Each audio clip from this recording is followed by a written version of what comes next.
All right, I wanted to do just a quick video on this product I found that works super well for filling in all these little air bubbles you get when you cast concrete, whether that be in this form like I made or a concrete countertop.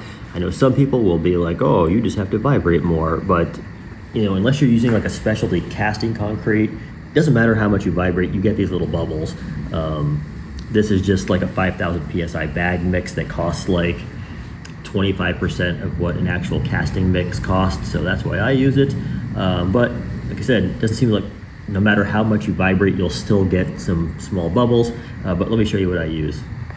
So this is what I found works awesome. It's this Mapei brand Planny Patch. It's a fast-setting polymer modified cement-based patching compound. It mixes up to this like really nice, like smooth, peanut buttery consistency that gets in those little bubbles extremely well.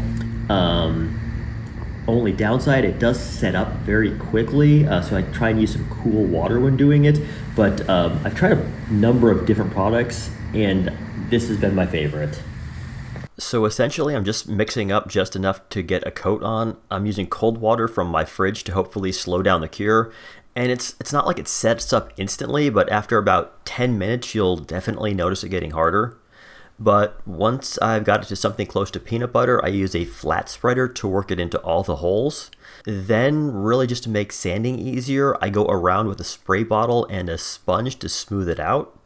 All right, and here's kind of how we're looking. I definitely got all those little air bubbles all filled in. Kind of has like a little bit of a mottled look to it, but tomorrow I have a diamond hand sanding pad I'll take to it and we'll clean this up really nicely.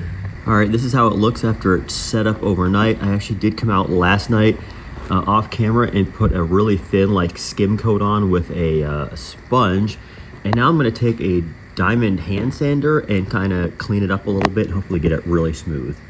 So obviously do this step outside and with a lot of water. I'm time-lapsing this, but cleaning this whole thing up took about 15 minutes.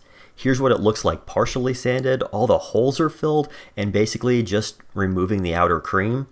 Another trick here is that you need a lot of water. The hand sander gets clogged up every couple of minutes, so constantly rinsing it is pretty necessary.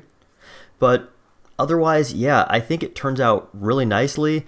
All the surface bubbles are fully filled, which is exactly what I was going for.